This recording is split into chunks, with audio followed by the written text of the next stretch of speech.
साबिक वज़ीर-ए-आज़म इमरान खान साहब हैं, वो हुकूमत के ख़िलाफ़ तो बड़े सख्त बयानात देंगे, जहराना अंदाज़ अपनाएंगे, डट कर खड़े हो जाएंगे, लेकिन जो अस्करी एस्टेब्लिशमेंट है ख़ुसूसन उसके हवाले से उनकी जो पॉलिसी है उसके अंदर लचक का मुज़ाहरा देखने को मिलेगा। जितना मर्जी जो है आप डट कर खड़े हो जाएं, आप हौसले से काम लें, लेकिन ये एक हकीकत है कि आप कब तक अकेले लड़ते रहेंगे। इमरान खान साहब जो दूसरा काम करने जा रहे हैं, उन्होंने पॉलिसी अपना ली है कि वेट एंड सी।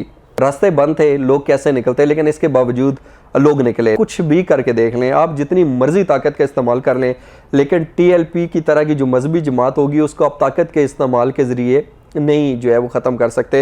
अस्सलाम वालेकुम, मैं हूँ इश्तियाक गुंदल और आप मेरा YouTube चैनल देख रहे हैं। आज लाहौर के अंदर इमरान खान साहब बड़ा अहम जलसा कर रहे हैं, जिसमें वो आइंदा की जो भी उनकी हिकमत अमली होगी, पॉलिसी होगी और जो तरीक़ाकार होगा, लाहे अमल होगा, उसका ऐलान करेंगे। और आज फवाद चौधरी साहब की तरफ से भी एक स्टेटमेंट सामने आई, जिसमें उन्होंने कहा कि हकीकी आज़ादी की तहरीक आखिरी मरहले में दाखिल हो चुकी है और हम अल्लाह के सिवा किसी के आगे नहीं झुकेंगे।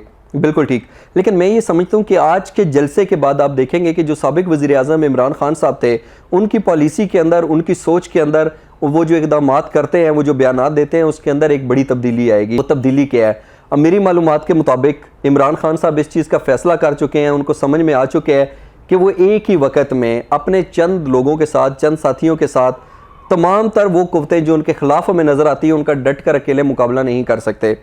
इसलिए आज के बाद एक बड़ी पॉलिसी ये होगी कि जो साबिक वज़ीर-ए-आज़म इमरान खान साहब हैं, वो हुकूमत के ख़िलाफ़ तो बड़े सख्त बयानात देंगे, जहराना अंदाज़ अपनाएंगे, डट कर खड़े हो जाएंगे, जैसे कि वो पहले करते भी हैं, लेकिन जो अस्करी एस्टेब्लिशमेंट है ख़ुसूसन उसके हवाले से उनकी जो पॉलिसी है उसके अंदर लचक का मुज़ाहरा देखने को मिलेगा, हमें नरमी देखने को मिलेगी।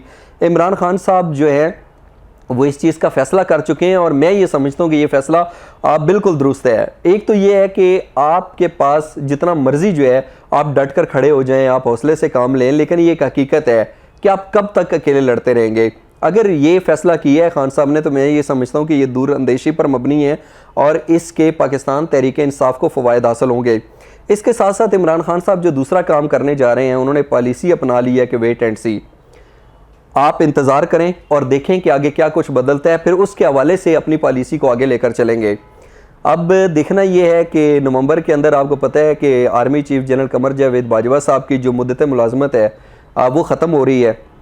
इस हवाले से भी हो सकता है कि उन्होंने सोचा हो कि मैं थोड़ा सा इंतज़ार करके देख लेता हूँ और उसके बाद जैसे जैसे चीज़ें बदलेंगी तो फिर जो है मैं भी अपनी पॉलिसी को बदलता रहूँगा। इस तरीके से जोश में आके सख्त ज़ुबान इस्तेमाल करके वो बयानात नहीं दूंगा जिसके बाद मेरे अपने ही लोग जो हैं वो मुझे गलत समझना शुरू हो जाएं, या लोगों को उकसाने में आसानी रहे, या फिर लोगों का जो माइंड मेरी तरफ है, इस माइंड को यहाँ से हटाकर दूसरी तरफ ले जाने के अंदर इस चीज़ का कुछ जवाब पैदा हो जाए। तो इसलिए वेट एंड सी की पॉलिसी के ऊपर वो अमल करेंगे। और इसके साथ साथ फवाद चौधरी साहब ने एक और भी स्टेटमेंट दी। उन्होंने कहा कि हम फसाद के बगैर इंतखाबात में जाना चाहते हैं, अगर सड़कों पर आए तो हुकूमत 5 दिन में चली जाएगी। फवाद चौधरी साहब ने ये तो कह दिया, बहुत अच्छी बात है कि आप फसाद में नहीं जाना चाहते, आप इंतशार नहीं फैलाना चाहते, लेकिन इस चीज़ से मेरा ख्याल है कि इत्तफाक नहीं किया जा सकता कि अगर सड़कों पर आएँ तो 5 दिन के अंदर हुकूमत चली जाएगी। अभी कुछ ही दिन पहले की बात है, आप बड़े जोशो खरोश के साथ KPK से निकले, आपने पूरी ताकत का इस्तेमाल करके देख लिया, लेकिन इसके बावजूद आप जो सोच कर आए थे अब वो पूरा नहीं कर सके। और क्या हुआ कि रात की तारीकी में आपको बिल आखिर जो है वहाँ से वापस जाना पड़ा। और उसकी सबसे जो बड़ी अहम और बुनियादी वजह वो ये थी कि हुकूमत ने जगह जगह के ऊपर रुकावटें खड़ी की हुई थी। उसके साथ साथ अगर आपने रावलपिंडी से इस्लामाबाद पहुंचना था तो आप किसी गली के अंदर चले जाएं, उस गली के नुक्कर के आगे आपको एक ट्रक मिलता था। रास्ते बंद थे, लोग कैसे निकलते, लेकिन इसके बावजूद लोग निकले। लेकिन अब इमरान खान साहब जो हैं अपने लोगों की एनर्जी को इस तरीके से वेस्ट नहीं करेंगे। दो चीज़ें मैंने आपको बताई। एक, मैंने आपसे कहा कि जो अस्करी एस्टेब्लिशमेंट है उसके हवाले से इमरान खान साहब का जो रवैया होगा उसके अंदर हमें लचक देखने को मिलेगी, लेकिन जो हुकूमत है उसके ख़िलाफ़ हो सकता है कि उनके सख्त इक़दाम जो है वो देखने में मिलें। पाकिस्तान तहरीक-ए-इंसाफ़ के सीनियर रहनुमा हैं, उन्होंने बड़ा वाज़ेह तौर के ऊपर कहा है कि अगर बनी गाला की तरफ छापे मारे गए तो फिर जो है पंजाब के अंदर हम भी हरकत में आएंगे। और आपको मालूम है कि पंजाब के अंदर परवेज़ इलाही साहब की हुकूमत है और जिस तरीके से उनको हुकूमत मिली तो डेफिनेटली वो जिस तरीके से पाकिस्तान तहरीक-ए-इंसाफ़ की आला लीडरशिप इमरान खान साहब फैसला करेंगे उनको वो करना पड़ेगा। तो इसलिए यहाँ पर एक मनफी चीज़ हो सकती है कि यहाँ पे इंतशार फैल सकता है। और दूसरा मुझे TLP के हवाले से बात करनी है, तहरीक लब्बैक पाकिस्तान के हवाले से। और इसके साथ साथ हम देखते हैं कि वो भी आज रावलपिंडी के अंदर हमें सड़कों पर नज़र आ रहे हैं, अपना पावर शो कर रहे हैं। और हम देखते हैं कि क़याम पाकिस्तान से लेकर अब तक जितनी भी मजहबी जमातें हैं वो बड़े जोश व खरोश के साथ निकलती हैं, अपने मुतालबात मनवाने की कोशिश करती हैं, उसके अंदर वो काफ़ी हद तक कामयाब भी रहती हैं। लेकिन जिस तरीके से 2016 के अंदर मुमताज़ कादरी साहब को फांसी दी गई, तो उसके बाद हम देखते हैं कि TLP की तहरीक जो थी ये बड़ी मुनज़्ज़म हुई। यहाँ पे आप ये देख लें कि फ्रांसीसी सफ़ीर जब इस तरीके से मुतनाज़ा खाके बनाए जाते हैं, तो हिन रसालत का मामला सामने आया है, तो हमें जो है TLP बिल्कुल डट कर खड़ी हुई नज़र आती है। इसके साथ साथ साद रिजवी साहब को जब गिरफ़्तार किया गया था, तो उसके हवाले से भी हमने देखा कि किस तरीके से किस तेज़ी के साथ, किस जोश के साथ ये लोग बाहर निकले।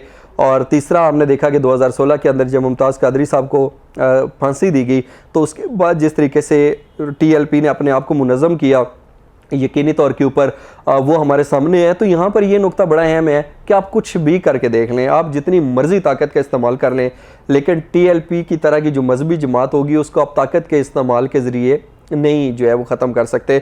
हमने देखा कि जैसे जैसे ताकत का इस्तेमाल होता था, लोग उसी स्पीड के साथ बाहर निकलते थे। ज़रूरत इस अमर की है कि इनके साथ जो है मुस्तकिल तौर पे जितने भी मामलात हैं उनका कोई हल निकाला जाए, वरना क्या होगा कि जून 2018 से Pakistan financial action task force की ग्रे लिस्ट में रहा। अब अल्लाह के फजलो करम से उसके अंदर बेहतरी आई है, तो अब हमें भी चाहिए कि कुछ इस तरीके से इक़दाम ना होने दें जो कि पाकिस्तान को दोबारा उस तरफ लेकर जाएँ। दूसरा ये है कि TLP जब सड़कों के ऊपर निकलती है, फिर हमें जो है वो तोड़ फोड़ भी नज़र आती है, पाकिस्तान का माशी निज़ाम मफलूज होता हुआ भी नज़र आता है, हमें हलाकतें भी नज़र आती हैं।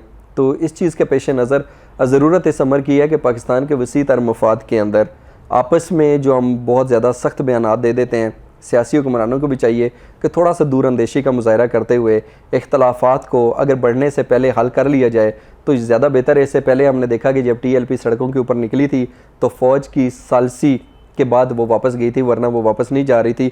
और ज़ाहिद अहमद साहब जो उस टाइम वफाकी वज़ीर थे, उनको मुस्ताफ़ी भी होना पड़ा था। तो कोशिश करनी चाहिए हुकूमत को कि ये जो TLP और इस तरह की जो दीगर जमातें हैं उनको बड़े ठंडे दिमाग के साथ हैंडल किया जाए, ताकि पाकिस्तान के लिए मज़ीद जो है वो मुश्किलात पैदा ना हो। आज के लिए मुझे इतना ही कहना था, कल किसी और एक नए टॉपिक पे आपसे बात करेंगे। जाने से पहले मेरे YouTube चैनल को सब्सक्राइब ज़रूर कीजिएगा। अपना ख्याल रखिए। अल्लाह हाफ़िज़।